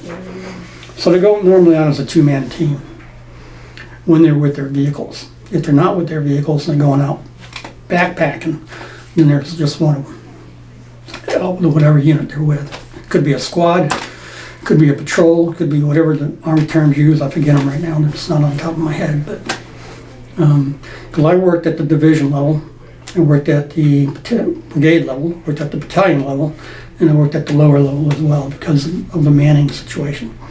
What ticked me off was by the time I left 10th Mountain Division, they finally got 10 officers up there. But the entire time when we needed them, they weren't there. You already had everything fixed by the time they got there. Oh, yeah. Yeah, I was ticked about that, though. But one of them had to go off to Kosovo after I did, but that's when we were officially in Kosovo. So I did a lot of stuff like that. What else do we want to talk about? So was it hard to leave the 10th Mountain Division? Were you ready to go? Oh, I was glad to go. Yeah. I was glad to go. No mixed feelings? I didn't have any hard feelings about it. I'm pretty sure there was a couple of lieutenant colonels and at least one 06 that didn't like my butt. I was an 04 at the time. Here's a classic example of how the Army has no sense of humor. I was at a brigade staff meeting with the colonel. He sits there in September, middle part of September. He says, we're going to do a 25K on the 25th of October. All his staff guys in the Army sit there shaking their heads, yes sir, yes sir, yes sir, 3 bags full. I raised my hand, being the Air Force guy, and a major. I said, sir. He goes, yes. I said, does that mean if we go on the 1st of October, we only got to do 1K? No sense of humor with those guys. None at all. None at all. I said, well, I'll be out there with my guys. We'll be in our Humvees, and we'll meet you at the end of the 25K. You have a nice walk. Because that's what 10th Mountain Division guys did. Foot soldiers. Right. Walking every single day. Like pack mules. So that when they go to real war, they can handle the situation. Totally. My guys needed to be able to do the same thing, but not as intense. I didn't feel I needed the intensity that they gave, because I think they, in my opinion, they overburdened their foot soldier 7 days a week, every day, out there marching. It's just too much for me. I mean, I can understand why they do it, but I don't agree with it.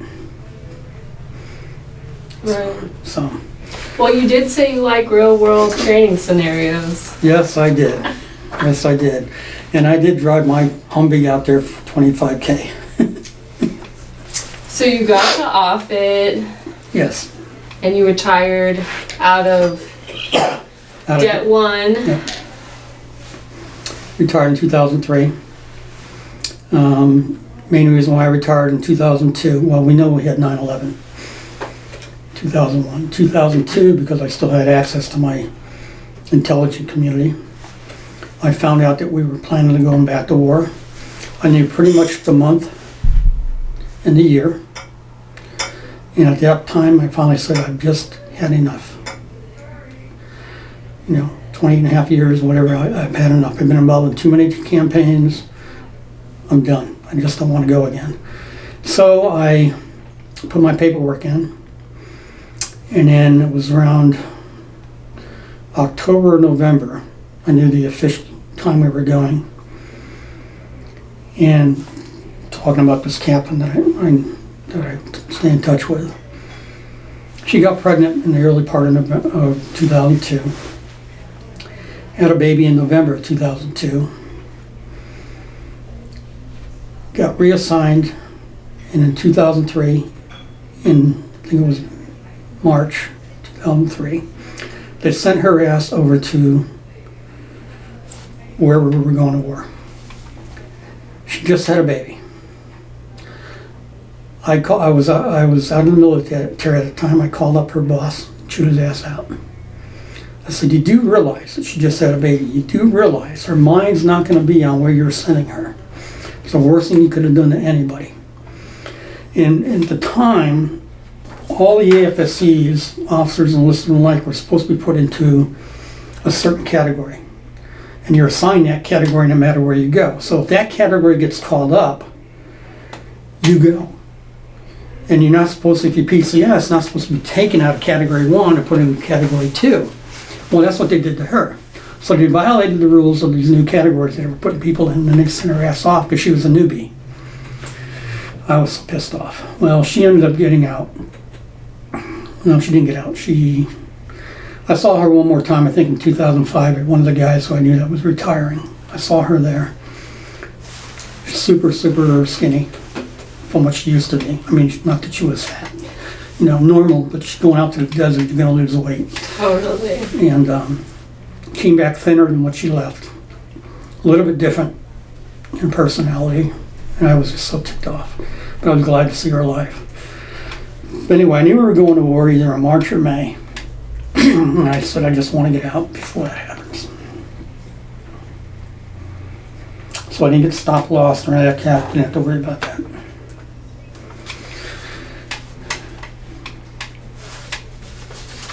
Do you remember where you were? 9/11? Were you at work? I just got into work. Went to my skiv, turned on the TV. Just as I'm turning on the TV, I actually see the first plane go into the tower. A couple of my people started showing up. I could hear them showing up. And then I saw the second aircraft go into the tower. And this was live. This is not repeat, that's live. I called my people in, the ones that were there. I said, kept one outside. As they come in, have them all come in here right away. We went into a briefing in the skiff, told them what was happening, told them what was going to go on. I told them we need to prep, do our mission. Now our mission at the time, in that particular unit, we were the only planners of the conventional cruise missiles. That was our job. So we planned, based on the targets we were given, we planned where the B-52s would fly to and launch their missiles. And we planned the missiles directly into their target.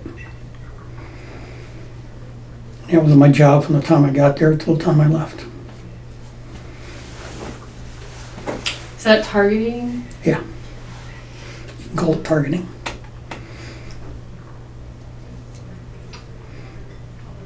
So everybody got a little bit of motivation after that.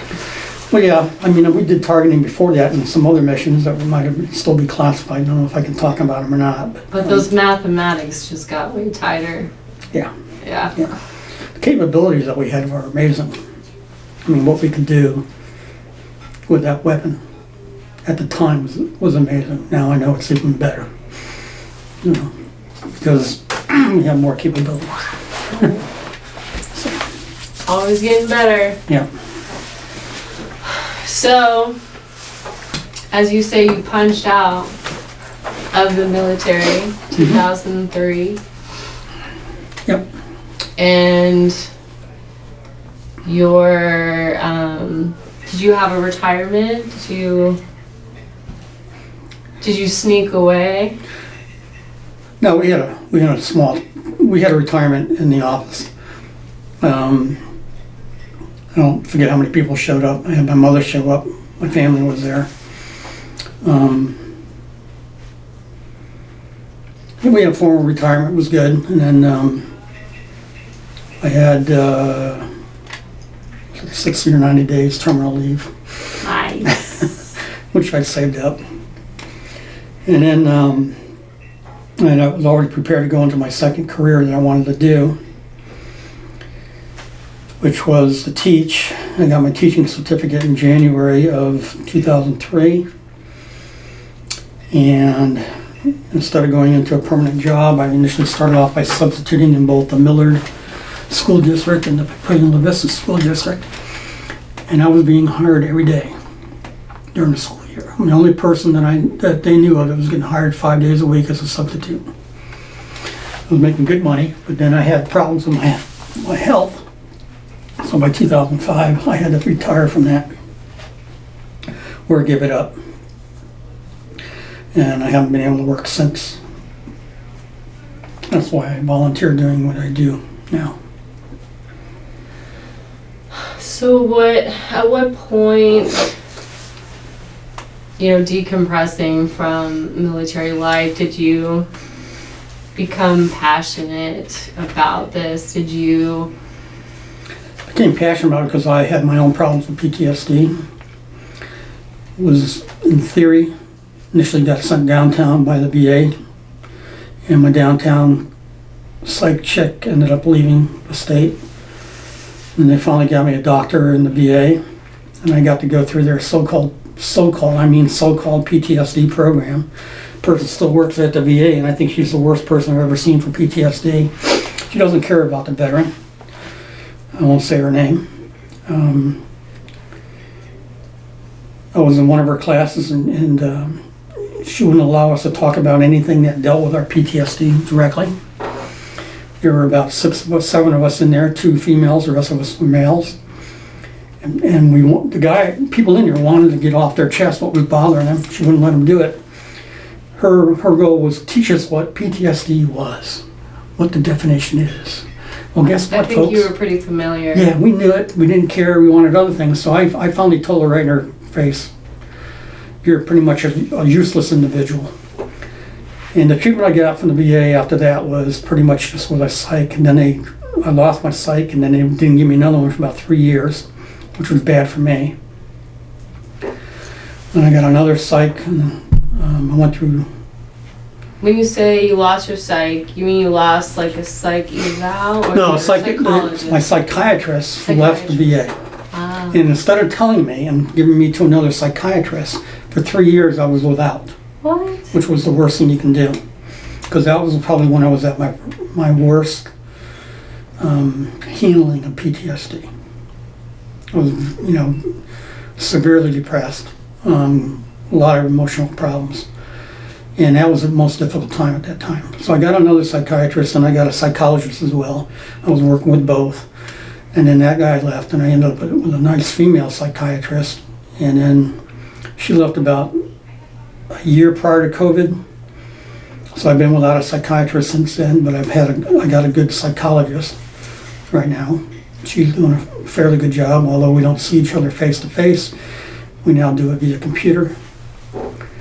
So she's working out of her home to do it, but And this is still through the VA. all through the VA. So just the initial VA experience was bad, but Yeah, it was bad. The VA, the psychiatrist that I had that left, she left because her mother was ill. I think she went back to either Poland or somewhere in that area to be with her mother. Hopefully, she said she might come back someday. If she does, hopefully she does, and I'll get her back as a psychiatrist. She was good. The girl I got now is good. Before that, I had two men psychologists, and I could never go through a certain point. They would try to get me to a point and go by it, and I just couldn't do it. Just didn't work for me. And then finally, I think it was about last year, I think it was, she wanted to take me a step further. I need to go to the bathroom again. back online talking about continued care with the VA. Continued care with the VA. The VA right now has a policy where they don't want to give continued care. I'm an individual who needs to see someone frequently to deal with my issues with PTSD. They have these other programs called CBT, Cognitive Behavioral Therapy. VA thinks it's the greatest thing since sliced bread, and it sucks. It takes you through your issues that you're dealing with, specific issues that you deal with PTSD. It makes you more aware of it for those people that can handle it. However, it cannot and will never alleviate an individual's PTSD. You will always still have it there. So what they do is some people that go through the CBT at the VA, once they go through that 3 to 6 month period, they release them from the mental health clinic, saying we cured them. Well, that's not the case. You're not cured. I would say it would be kind of a prime example of that, but I have continued mental health treatment at the VA on a weekly basis. Probably the only person I know that gets it on a weekly basis. Now, do I skip a week here or there? Currently I do. Example being, I lost her for about 3 or 4 weeks, so she had medical health treatment and I had to get some medical health treatment. She was in surgery, I was in surgery at roughly the same time. Kind of worked out that way. So now we're back together again. But now because of things I'm doing with the American Legion, I'm not available all the time, so I'm not going in every week, but I'm doing about every other week.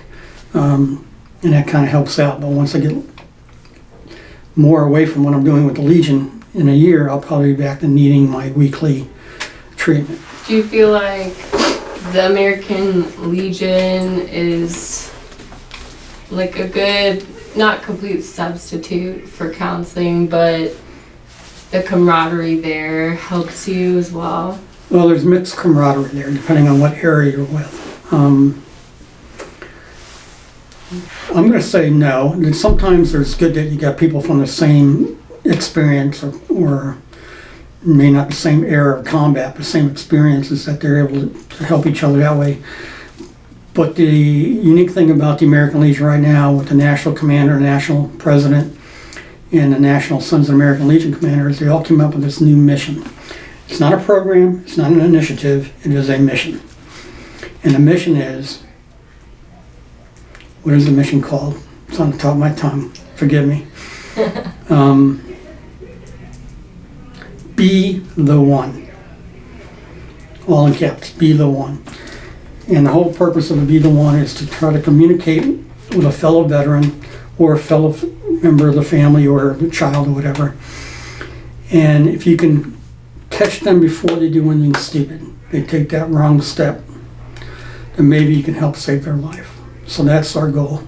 And we do that through buddy checks. We get on the phone, we talk to somebody, or if we see someone at a bar or a social function and we know that they're just a little bit off, ask them. See if they need help. And don't be afraid to ask them if they feel suicidal or they might take some negative action. The reason is, if someone has severe issues like that, you ask them if they're suicidal, you're not going to make them become suicidal by asking them that. You'll know when someone's suicidal because that's when they'll be at their most calm, because they've already made the decision, and then they're going to do it. Having experienced that, I can say that is the case. So no, I'm not happy with the VA mental health treatment in the local area. I don't think they do a good job. They try to pawn everybody off on the VA that's little office downtown, when they should be pawning them off to real true people that can actually help them. And the numbers that they got helping them is just not enough. I know one time they tried to take me from a psychiatrist and gave me to a social worker. I walked into that young lady's office, looked at her, I said, "What do you know about PTSD? What do you know about the military? How old are you? Have a good day." And a few explicits went out as I walked out the door. Not gonna happen. Wasn't even gonna sit down and talk to her. Didn't even give her a chance. Just wasn't there for me.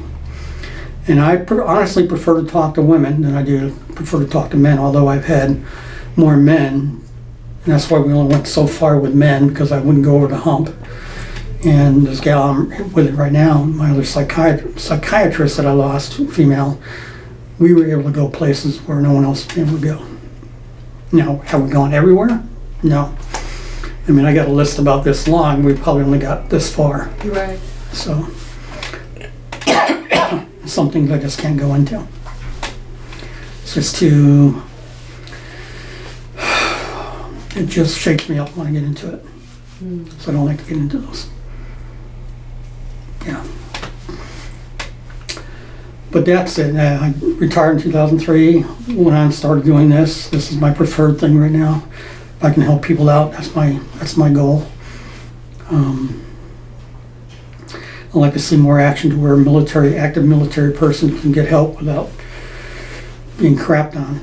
I mean, when I was in the military, I know people who went to AA. I know high-level rank people went to AA, high-ranking enlisted person went to AA, never affected their career, as long as they were doing well in the AA. If they didn't make it through the AA correctly, then I'm assuming that they probably got stalled on promotion, whatever the case may be, or maybe even pushed out.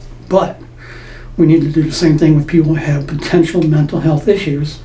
Catch it before it gets too severe, and if you can do that, you're going to save a lot more people, plus their individual's family as well. They don't have to go through all that crap. So that's the way I see it. Right. So.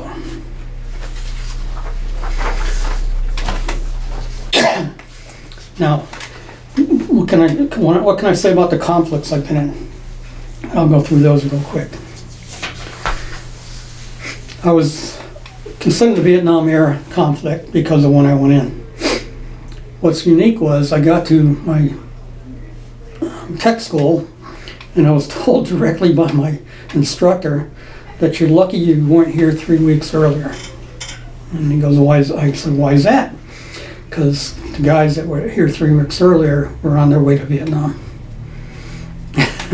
And they had stopped sending guys to Vietnam. Even though we were running down Vietnam, they still had people going over in certain positions. They didn't go over as a group. So I missed it by 3 weeks. And they went from a 4-cycle training in my tech school where everybody went for 6 hours a day. You had A, B, C, and D, each a different shift. They cut back on the D shift or C shift. No, the D shift, which went from 12 midnight to 6 in the morning, and they kept the 6 to 12, 12 to 6, and 6 to 12. I think by the time I got out of there, they got rid of the C shift and kept it just A and B shift, which was 6 to 12, 12 to 6. We were the only squadron at the tech school who didn't have homework because all our stuff was classified. So we were able to party every night where everybody else was doing homework. So I know that probably ticked them off. Didn't bother me any. I'm a member of the Cold War because the Cold War started in 1941, went to 1991 when the guy that followed Reagan took us out of it. We had a campaign in Libya, that one strike on the Libya to take him out. I was involved with Operation El Dorado Canyon. I was involved with the Persian Gulf, i.e. the Desert Storm, Shield and Desert Storm, based on what I had done. I went to Somalia under Operation Reserve Hope. I was in Haiti under Operation Uphold Democracy. I was involved with Bosnia and Herzegovina, Kosovo, which was Operation Joint Endeavor. And then I was in, right at the tail end, I was involved with part of Afghanistan Operation Enduring Freedom. And that's when I was doing, like I said, the strike planning for the B-52 with the cruise missiles.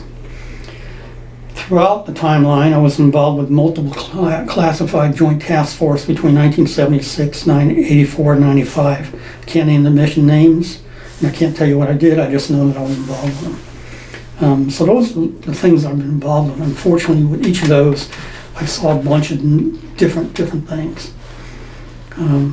Talk about UPT, undergraduate pilot training. I had two of my friends, one male, one female, both crash on their caller. Went to OTS with them. They went on and they both crashed in their T-37s, which is a Tweety bird. That was heartbreaking to see that happen. One took off, went up, went straight down. The other one flew into a mountain. And like I said, I've seen stuff like that, or like I saw with the B-52s when it first started. I was in a training mission. Another one that really bothers me to this day was in a training mission. A couple guys I knew on FB-111 were flying in front of us. They were about 60 seconds ahead of us. They were going into the target. We were behind them in a B-52. And they went right into the target. Never pulled up, never released their weapons. They just into the target. Seeing that, we secured all our weapons, because these were live weapon drops. Secured all our weapons, and we went off and actually flew around a little bit to see if anybody got out. No one did. And so they stopped that particular training mission until they could figure out why these two crashed into their target. And that's something you see, you know. Forever. Yeah, yeah, you do see it forever. Other stuff I'll tell you maybe off record, but I don't want to tell them here. So I've been in 26 years, I got here in 24 years, and actually in 24 years I traveled 13 times to different locations in my career. I got here at the 26-year mark, they wanted to move me again. They were going to give me the opportunity to make 06. And I turned it down. I said, I just can't do it anymore. What they wanted me to do was going to put me in bringing up a new weapon system. I won't say what type of weapon system. But what it would have done, if I'd have taken it, I would have taken it from development to operational. And going operational meant I was going to be back overseas in a combat zone. And I turned that down. So I never made 06. C'est la vie. No big deal to me. But as you can see, I traveled around the world. I spent 6 years overseas when I was enlisted for a 7.5-year tour. The reason I was able to become an officer, for two reasons. One, I was in intelligence, which we all know in the military is an oxymoron. That's one qualification to become an officer. The second qualification was Reagan did away with the term officer and gentleman, because we were having a lot of female officers come in. Can't call them an officer and a gentleman. So since he did away with the term officer and gentleman, I could now be fully qualified to become an officer, because I didn't have to be a gentleman, and I was in intelligence. That's what I tell people. I like that. Perfect. No, but I became an officer, and I like to think I did a good deed when I did it. Now, when I look back at Vietnam, I had a lot of friends I had lost in Vietnam who were part of my Sons of American Legion squadron, who got drafted. They were older than me. They were during the draft. I saw one of my buddies lose his leg. One of my guys who made it through the Army, I was very surprised he made it, because he was like 6'4", 6'5", and he was an infantryman. So you're sticking up above everybody else. He came back after his term in Vietnam and tried to join the American Legion. They turned him down because he was from Vietnam. I couldn't believe it. Shocked. That's what happened to a lot of veterans from Vietnam. When I went overseas, first one overseas, I got spit on. I had things thrown at me. Came very close to getting in a fight. Same thing when I came back on my first tour, because that was still happening. People in America had people that were fighting against us or not wanting us to fight, didn't understand anything. So the war we never lost. Never, might have lost a battle, but we didn't really lose the war. The politicians and so-called yippies and dippies are the reasons why we lost the overall campaign. Now here's something unique for civilian schools. I paid out about $570 out of my pocket to get my bachelor's degree during my first term. I started my degree in 1976, October, and 4 years later to the date, I completed my degree in October of 1980. 4 years while working full time, working shift work, 4 on, 1 off, 4 on, 1 off, 4 on, 3 off, whatever it was. That was what my career was like. So I got my bachelor's degree from the University of Maryland in political science and business management. And for about 2 assignments prior to that, I tried to get my AA degree from the CCF, Community College of the Air Force, and they kept turning me down. Had all the requirements, just kept turning me down. So after I got my Bachelor of Arts, I'm in Korea, and the education officer said, I'm putting you in for a CCF A degree. I said, why? I don't need it. I don't want it. Well, you burned it. I said, I could care less. Well, he put me in, so the next year, 1981, I got my CCAF degree from Whoopee, and that was in communication science. But, I mean, I was kind of glad to get it. I was kind of ticked off that it took them so long to do it. So I lost interest. So it was the education officer at Korea that made it happen. Nice. I got to my first assignment down in Barksdale, and I got my master's degree in counseling from Louisiana Tech. Left there, and I went to Castle Air Force Base as an instructor in B-52s. Got a second master's degree in education from Chapman University. And then when I got to this goofy state, they wouldn't accept my master's degree to teach. They made me go after a bachelor's degree. I'm not lying to you. They made me go after a bachelor's degree. So I said, okay, I will do whatever you want, but I will not retake anything I did at the master's level, and I'll not retake certain things that are already covered in theory by my master's level. So they agreed to that. So I got my bachelor's from Peru State. Like I said, I think I got it before I got out, but the student training part didn't end until January of 2003. So I get that degree. You are the most overqualified substitute teacher I've ever met. So I got that in secondary education, which was basically anything from 7th to 12th grade. Okay. In all everything, psychology, Wow. and, history, all that category. And then because I got bored, I started working on my PhD, and I got a PhD from North Central University in organizational leadership in 2012. Now, mind you, I got all those degrees, and all I forked out was $575. The rest was on the dime of the military. Wow. So I can't complain. Yeah, I'm probably the most overqualified. I only did the PhD for self-satisfaction. I'm not going to use it. I'm pretty sure of that. The counseling I got has been very beneficial to me for helping other people. Just go over training schools. Obviously, basic military training. The tech school was called More Systems Operator. It was in Intel. Went to non-commissioned officer school. Back then, we used to have buck sergeants, and they got rid of the buck sergeant as I went before the board for below the zone. That was my last chance to get a buck sergeant stripe. And they gave it to a female, not because she was female. They gave it to her because she was getting out and going into the reserve, and they wanted her to have the buck sergeant stripe before she got there, so that she'd at least go in with a higher rank than what she would have been. So I lost out on that. Kind of disappointed, but then I got promoted a couple of months later as a senior airman. And back in those days, we still had buck sergeants and senior airmen, the both E4s. And the senior airman for me was I couldn't supervise. So they came up to me one day, the NCOs did, said, hey, we need you to do this, so I want you to go over there and supervise. And I can't supervise. I'm not allowed to. I'm a senior airman. I'm not a sergeant. I'm not an NCO. I can't supervise. So anyway, we went to the next thing, which was called, I forget which one came first. Airman Leadership School? Air Leadership School, yeah. I don't have it down here, but it was Air Leadership School. Airman Leadership School. And what was unique about it was they didn't know what to train us on.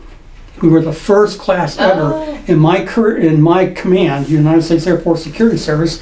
So they trained us for 24 hours. So for 3 days, we went to this course, and they didn't know what to train us on. So what we did was we decided what we thought was best to train us on to make us a better NCO. And from that, they were able to develop what today is now the Leadership School. Wow. For my command. I'm not saying it's Air Force wide, but for that command. So for United States Air Force Security Service, I went to that thing, and I actually ended up spending more time than 3 days because they called us and told us what you want to be training on. I said, well, you train everybody late. You train NCOs when they should be trained earlier. I mean, officers corps the same way in my book. So anyway, so I did that. Then I went to Air Force Supervisors course, and then I went to the non-commissioned officer leadership course. No, that was leadership. No, one's different. Yeah, I might have been. I did go to the NCO Academy, but it was the Security Service NCO Academy. Which base were you at? ALS? ALS. Or like the leadership school? I think that like as a senior airman, where were you stationed? That was in Japan. Okay. Unique thing was I came in, because of the way I came in, I got promoted to, right out of basic training, to E3, what's the number first? E3. I went from, E1 to E3 upon graduation from basic, so I was ahead of the ball game on all the ranks. So I made staff sergeant fairly early. Never got the test for tech, because that's when I was at officer training school. So that, don't know whether I would have made it or not. But I gave it my chance. The reason why I want to become an officer, because I figured there's no chance in hell I would ever become a Chief Master Sergeant of the Air Force. So I'll just bypass that rank. Anyway, as an officer, I went to officer training school. I went to navigator training, B-52 navigator training, then follow on to B-52 radar navigator training, which is the bombardier portion of it.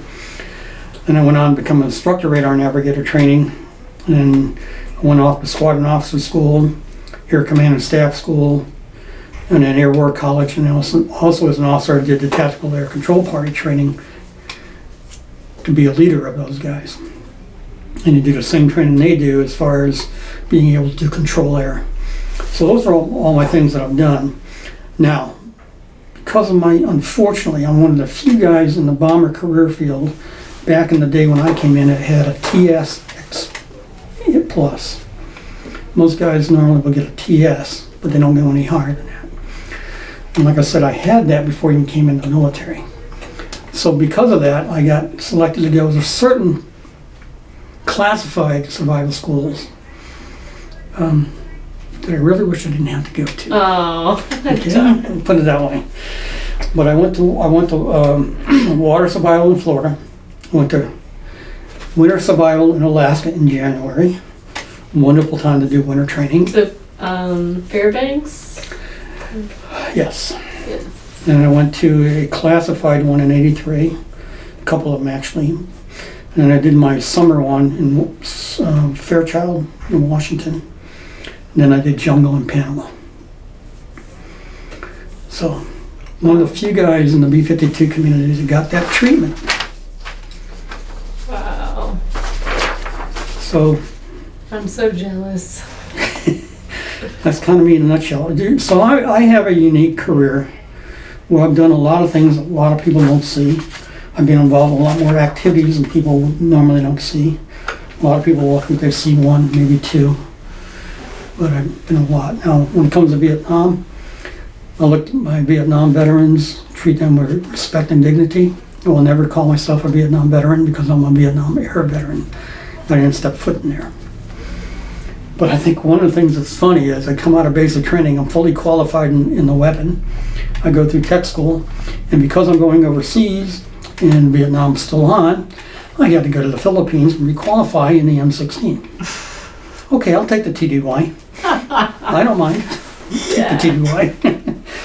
But every time I PCS, back in those days, I had to recertify before I went from base to base. So that was kind of nice. And because I was in the job I was in, I got to go to Taiwan, Thailand. The only place I didn't get to go to, which I always wanted to, was Hong Kong. I won't go there now since it's a part of regular Red China.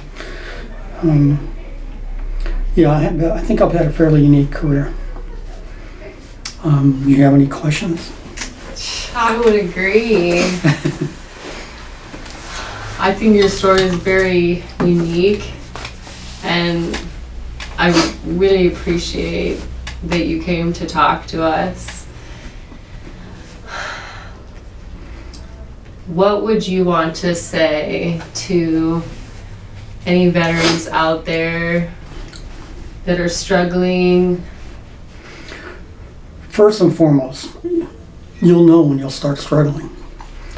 That's the time to seek help, and don't be afraid to seek help.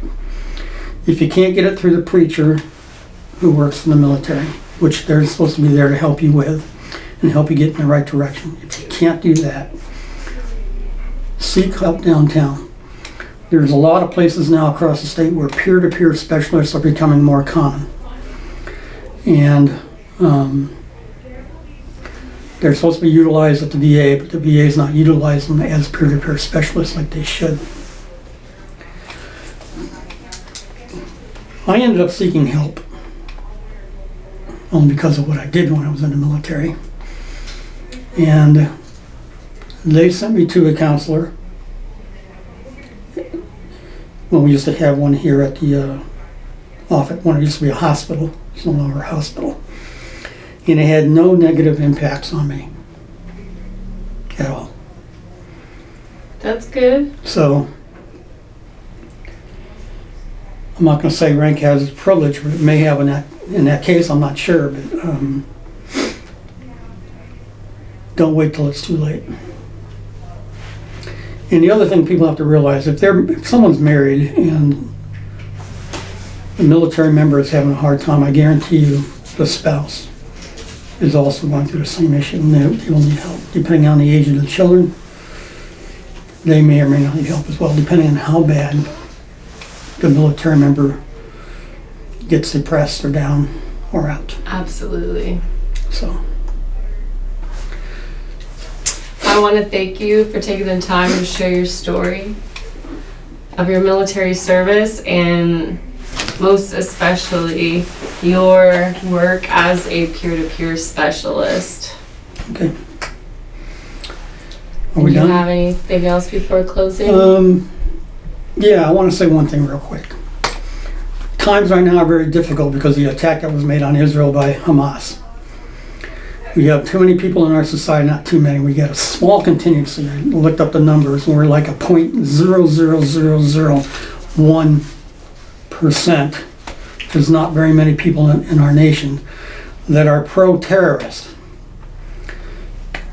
Please use common sense. Don't let them blindside you with hogwash. Always dig deep before you make a decision which side you're going to be on. This country is still the best. Woo. And if I had the ability, I'd go over there and knock some teeth out. Yes, sir. Thank you, John Henry. Yep.